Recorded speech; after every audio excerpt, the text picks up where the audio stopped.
Suyapa, oh reina de Honduras, la nación entera que aclama de ignorar. Hola hermanos, el día de hoy, 3 de febrero del 2021, sí, es miércoles de la cuarta semana del tiempo ordinario, pero para nosotros en Honduras es solemnidad de nuestra santa patrona, Santa María de Suyapa, la Inmaculada Concepción de Suyapa, porque realmente la imagencita, que estamos cumpliendo 274 años de su hallazgo, allá en 1747, el primer sábado de 1747, de febrero de 1747 fue encontrada la imagencita y es una Inmaculada Concepción, es una pieza pequeñita de madera, no alcanza ni siquiera los 6 centímetros, y esta imagencita pues tallada, tiene su mantito azul, digamos, su vestidito rojo, sus manitas juntas en posición de oración y su pelo lacio, negrito, y de hecho le decimos la morenita generalmente, pero realmente su piel es un poquito más tendiente a ser mestiza, digámoslo como tal. Y lo que pasa es que durante muchísimos años, claro, con el montón de velas que se le colocaban alrededor, porque originalmente la fiesta era el 2 de febrero, o sea, el día de la Candelaria, y entonces por eso se encendían velas por todos lados, y entonces, como decimos en mi pueblo, le tiznaron la carita, se la llenaron de humo de color negro. Cuando la limpiaron descubrieron realmente sus ojos bien grandes y su naricita bastante pronunciada.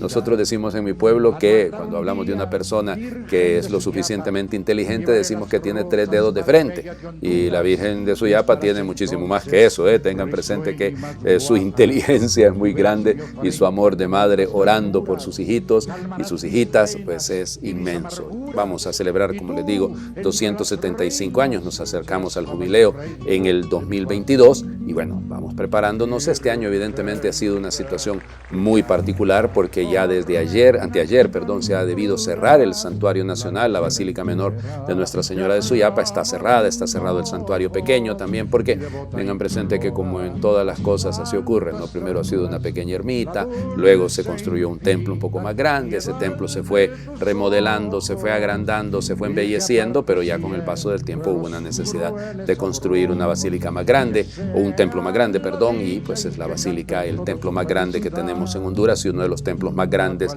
en toda Centroamérica, que es la casa de la Madre del Señor. Y la campaña de este año ha sido eso, no es patrona de mi casa, patrona de mi corazón, porque la Virgen, siguiendo un poco el ejemplo de lo que se ha hecho en Nuestra Señora de Guadalupe en México, pues este año no le visitaremos como peregrinos, pero sí ella nos está visitando en nuestras casas, y tengo reportes de la cantidad de celebraciones que se están llevando a cabo, los altares que hay por todas partes para celebrar a Nuestra Señora de Suyapa. Ya les digo, una celebración muy particular, se llama Suyapa, aunque ella realmente fue encontrada en un lugar, en una aldea que se llama El Pilihuín, que de hecho queda un poquito retirado de la aldea de Suyapa. Lo que pasa es que quienes la encontraron vivían en Suyapa, en la aldea de Suyapa, Coayapa, es decir, en el agua de las palmeras, y trabajaban en una finca en la zona del Pilihuín, y entonces yendo de regreso de esa finca donde trabajaban hacia su casa es que encontraron la pequeña imagencita de Nuestra Señora de Suyapa, que les molestaba. La tradición dice que le molestaba en el cuello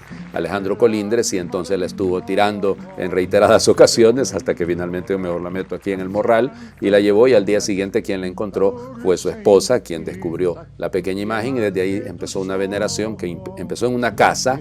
Por eso a mí me llama la atención, comenzó en una casa y ahora sigue estando en casas precisamente por lo de la pandemia. Miren, las lecturas son propias para el día de la fiesta de Nuestra Señora de Suyapa. De hecho, hay unas lecturas propias para cada ciclo, pero yo voy a tener que hacer la meditación del texto de la carta a los Hebreos y de Marcos, que es lo propio de este miércoles, porque la mayoría de ustedes pues lógicamente seguirán escuchando esos textos. Lo único que sí les voy a pedir, con su permiso, es hacer una oración a Nuestra Señora de Suyapa al final.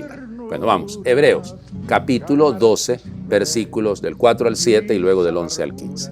Hermanos, todavía no han llegado ustedes a derramar su sangre en la lucha contra el pecado, y ya se han olvidado de la exhortación que Dios les dirigió como a hijos, diciendo: Hijo mío, no desprecies la corrección del Señor, ni te desanimes cuando te reprenda, porque el Señor corrige a los que ama y da azotes a sus hijos predilectos. Soporten pues la corrección, porque Dios los trata como a hijos. ¿Y qué padre hay que no corrija a sus hijos?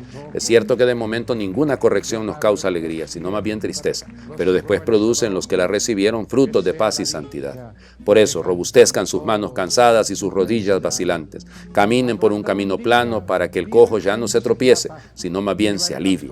Esfuércense por estar en paz con todos y por aquella santificación sin la cual no es posible ver a Dios. Velen para que nadie se vea privado de la gracia de Dios, para que nadie sea como una planta amarga que hace daño y envenena a los demás. Palabra de Dios. Te alabamos, Señor. Consejos del autor de la carta a los Hebreos, que son consejos válidos, ¿no? Primero, nos recuerda que el Señor nos corrige, porque nos ama. Es decir, ¿qué padre hay que no corrija a sus hijos? Y lógico, la primera reacción a la corrección es violenta, ¿no? ¿A quién le gusta que lo corrijan? A nadie. Es decir, algunos ya con nuestros años y ya tenemos ya, ¿qué me vienen a decir a mí? Y bueno, pero es parte del asunto, ¿no? La corrección en el primer momento no nos agrada, pero luego descubrimos si nace del amor, si es corrección, si no es castigo, si es corrección, descubrimos que es un proyecto de amor, que el que nos ama nos está queriendo ayudar para que crezcamos. En un segundo lugar, nos invita a mantenernos firmes, ¿no? A robustezcan sus rodillas para que el cojo no tropiece. Es decir, es que en este ambiente en el que estamos viviendo, en el mundo en el que vivimos, es fácil tropezarse, ¿no? Porque, tenemos tantas tentaciones o tantos estímulos contrarios a la fe, si lo quieren para llamarle de alguna manera, que podemos vacilar. Y hay momentos de crisis personal, colectivo, en este momento la crisis lógicamente por la pandemia y otras situaciones que se juntan a esta, que nos hace vacilar, que nos hace dudar. Por eso, entonces, para que yo no dude, para que yo no fracase, esfuércense por el bien de los demás. O sea, sí. Como lo decía antes, si la corrección en el final produce paz y santidad, yo me mantengo firme y ese mantenerme firme me lleva a cuidar también de los otros, de tal manera que nadie se vea privado, como dice el texto, de la gracia de Dios. O sea, somos guardianes. Aquella pregunta de Dios a Caín en el libro del Génesis, ¿dónde está tu hermano? ¿Acaso soy yo guardián de mi hermano? Sí lo eres. Es decir, cada uno de nosotros tiene esa responsabilidad de velar por los demás. Y eso vuelve a insistir. Yo no sé si lo notaron, pero vuelve a insistir. La paz con todos y por aquella santificación sin la cual no es posible ver a Dios, dice el texto.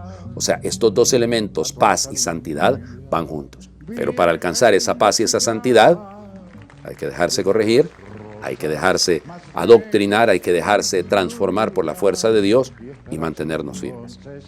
Hablando de firmeza, ¿verdad? Ay, Dios mío, la debilidad de la gente de Nazaret. Capítulo 6 del Evangelio de Marcos, versículos del 1 al 6.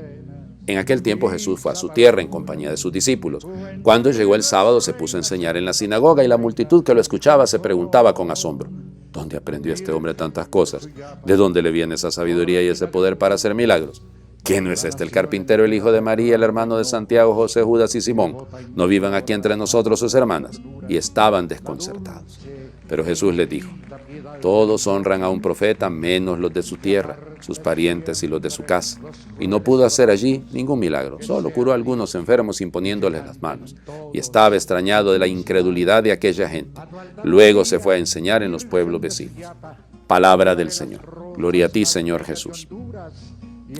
¿Cómo hizo el Señor Jesús para hagamos los cálculos que hace normalmente la gente, durante 30 años, vivir en medio de una gente que no descubrió quién era, que no entendió quién era, o sea, que lo desconoció? Y seguramente lo miraban todos los sábados, lo buscaban para que les arreglara alguna cosa, para que les construyera algo, para que les reparara algo, pues. Y lo miraron honesto, lo miraron cercano a su madre, amoroso también con su padre, lo vieron acompañar a su padre hasta el último momento, sin duda, conocían a sus parientes, sabían la calidad de personas que era aquella familia. Y entonces, ¿cómo es posible que no? Miren, para mí, de hecho, uno de los más grandes milagros es este, ¿no? O sea, si lo ven así desde esa perspectiva, cómo el Señor logra entrar en la vida de una familia, en medio de un pueblo, y que no se hace notar, o sea, se hace sentir. Por eso la crítica que hace el mismo Señor Jesús, ¿no? O sea, todos reconocen a un profeta menos los de su casa. Muchas veces nos pasa, ¿no?, que a veces la mayor oposición que tenemos a nuestras intenciones de vivir en la gracia de Dios están en nuestra propia casa. Pero eso no excusa, si lo quieren, el que tengamos que vivir con la firmeza aquella de la que nos hablaba la carta a los Hebreos, sin que nuestras rodillas vacilen. Otro elemento, ¿no? Sí lo escucharon, es simpático. No hizo ahí ningún milagro, solo curó a algunos. Óiganme, si curó a alguien era un milagro. No, es que el milagro, entendido en el lenguaje propiamente del Evangelio, es una manifestación del poder de Dios. Y en este caso, si ustedes lo ven, van a decir, padre, pero la curación también. Pero no, es que el milagro reclama esa fe que ellos no tenían. Exige esa fe, porque el milagro es lo que yo percibo, es lo que yo veo, es lo que yo experimento. Mientras que estas personas enfermas, que lógicamente, insisto, puede ser categoría de milagro, pero ahí es, Él les impone las manos, Él lo busca, es Dios que toma la iniciativa. Y esto es importante también, ¿no? Porque nos hace ver precisamente el dolor que debe haber sentido el Señor Jesús. Cualquiera hubiera podido pensar, llega a Nazaret con sus discípulos, vamos, llegó este famoso que allá en Galilea, bueno, en Nazaret de Galilea, pero en Cafarnaúm, en Betsaida, en Corazaín, ha hecho, bueno, un montón de milagros. No, es que no es para el triunfalismo. El Señor hace lo mismo que hemos estado escuchando. Los sábados va a la sinagoga. Él enseña, no sabemos ni siquiera qué es lo que enseña, pero la gente envidiosa, ¿verdad? Claro, y eso pasa, ¿no? O sea, nos ocurre muchas veces la envidia de los que están a nuestro alrededor, que dicen, bueno, ¿y este de dónde aprendió eso? Sí, yo sé quién es este, si este sí, hay aquel, y este es hijo de fulano, este es hijo de sutana, nada, si sus papás, si su... Eso es la crítica a la presencia de Dios, porque nos cuesta, porque hay esa soberbia nuestra que no permite ver en los otros la acción de Dios, descubrir en el otro el amor de Dios. Bueno, les invito a acompañarme en esta oración. Es una de tantas oraciones que se hacen a la Virgen de Suyapa. He querido hacer esta con ustedes, compartírsela, y la oro por ustedes también. Virgen de Suyapa, Madre de mi corazón, únete siempre a mi espalda como al niño que te halló. Guíame por el camino, abrígame con tu amor, condúceme al paraíso, donde no se oculta el sol. Cuando me vence el cansancio y me atenace la angustia, cuando la muerte a su paso haga despertar mis dudas, Virgencita de Suyapa, ven a mi espalda en ayuda, sosténme con tu mirada y mis lágrimas enjuga. Reina de los hondureños, con tus pequeñas manitas rezas por el bien del pueblo, que en tu protección confía. Virgencita de Suyapa, morena de raza indígena, cúbreme de paz el alma hasta el final de mis días. Amén. Me permiten darles la bendición en este día que es solemne para nosotros. El Señor esté con ustedes y por intercesión de Santa María de Suyapa les bendiga Dios, que es Padre, Hijo y Espíritu Santo, y su bendición descienda y les acompañe siempre. Como decimos en Honduras, ¿quién es la Virgen más guapa? La Virgen de Suyapa.